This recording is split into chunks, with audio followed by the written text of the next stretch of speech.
কড়াটা গরম হয়ে গেছে। আমি কড়ার মধ্যে তেজপাতা, দারচিনি, লবঙ্গ, এলাচ এগুলো দিয়ে দিলাম, আর দুটো শুকনো লঙ্কা দিলাম। লঙ্কাগুলো একটু হালকা করে ভেজে নেবো। আমার এগুলো প্রায় একটু হালকা ভাজা হয়ে গেছে। এবার কেটে রাখা আলু আর বেগুনগুলো দিয়ে দেবো।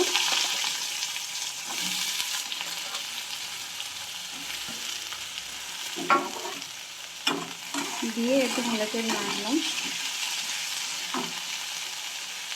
ভালো এগুলো ভাজা হোক আমার।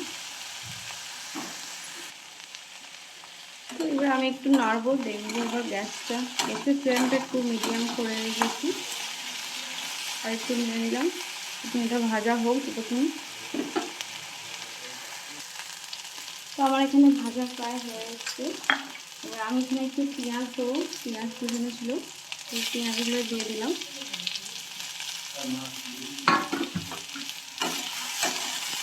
একটু ভালো করে নেড়ে নেবেন। তো আমার এই ভিডিওটা আপনারা কোন থেকে দেখছেন কমেন্ট করে বলবেন। আমার ভিডিও ভালো লাগলে লাইক কমেন্ট অবশ্যই সাবস্ক্রাইব করবেন কিন্তু। তো পেঁয়াজটা ভাজা হোক।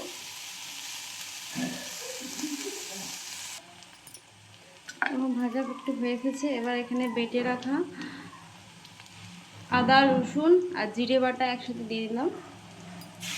আদা বাটা, রসুন বাটা, জিরে বাটা একসঙ্গে দিয়ে দিলাম। দিয়ে একটু ভালো করে নাড়তে হবে, তেলগুলো গন্ধ না দিলে থাকে। এটা ভাজা হোক। এবার আমি কেটে রাখা ছোটটাকে দিয়ে দেবো। এবার ছোটটা আমি আগে নুন মাখিয়ে কেটে এবং নুন মাখিয়ে রেখেছিলাম, হালকা করে নুন মাখিয়ে রেখে দিয়েছিলাম। কেটে রাখা ছোটটাকে আমি দিয়ে দেবো।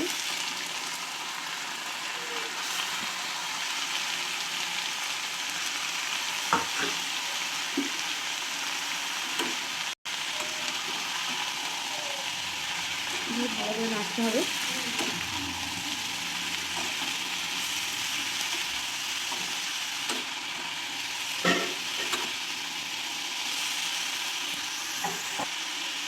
থোড় কাটার নিয়মটা বলতে, থোড় এমনিতে একটু ক্যাচক্যাচ করে, তো আপনারা যত সরু সরু করে কাটবেন, যত পাতলা করে কাটবেন, তত তাড়াতাড়ি ভালো সেদ্ধ হবে আর তত ক্যাচক্যাচ করবে না।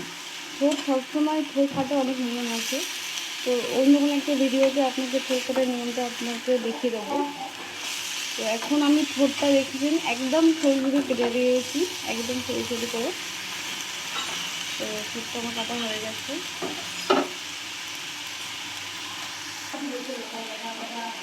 এবার হচ্ছে আমি এখানে হলুদ গুঁড়ো দিয়ে দেবো 1 চামচের মতন। হলুদ গুঁড়ো আর লঙ্কা গুঁড়ো দিয়ে দিলাম।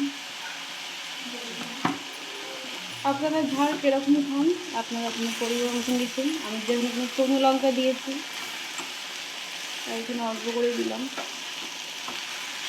লঙ্কা গুঁড়োটা।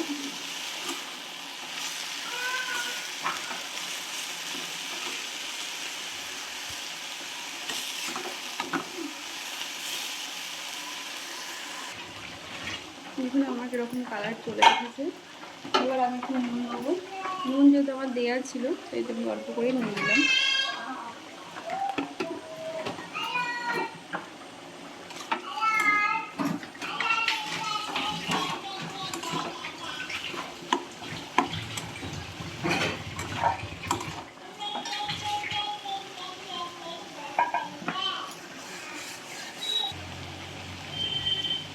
আপনার চাইলে এখানে কাঁচা ছোলাও অ্যাড করতে পারেন। আমি এখানে ছোলাটা দিইনি, ছোলাটা দিলেও ভালো লাগবে খেতে, কাঁচা ছোলা দিলেও ভালো লাগে।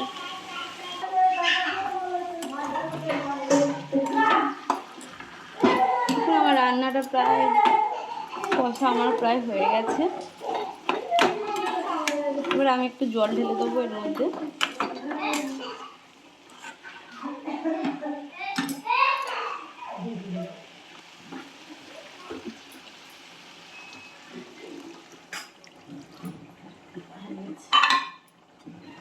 জল ঢালা হয়ে গেছে আমার।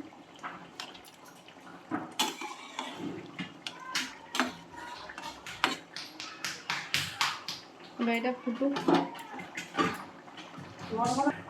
তো আমি এখানে মাছগুলো দিয়ে দিয়েছি, ঠিক আছে। তো মাছগুলো আপনারা জল ঢালার পরেও দিতে পারেন, এবং তরকারি মানে ঝোড় যখন কষতে হবে কষতে কষতে আপনি দিতে পারেন। তো আমি এখানে জল ঢালার পরে দিয়েছি, আপনারা তাহলে তরকারি আলু বেগুন সঙ্গে যখন আলু কষবেন তখনও দিতে পারেন। আমি এখানে জল ঢালার পরেই মাছগুলো দিয়ে দিয়েছি।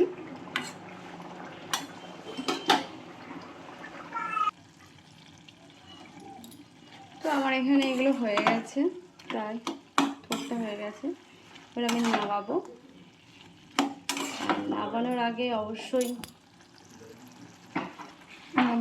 আমি একটু ঘি ছড়িয়ে দেবো। ঘি ছড়ালে অবশ্যই স্বাদটা কিন্তু খুব ভালো হয়।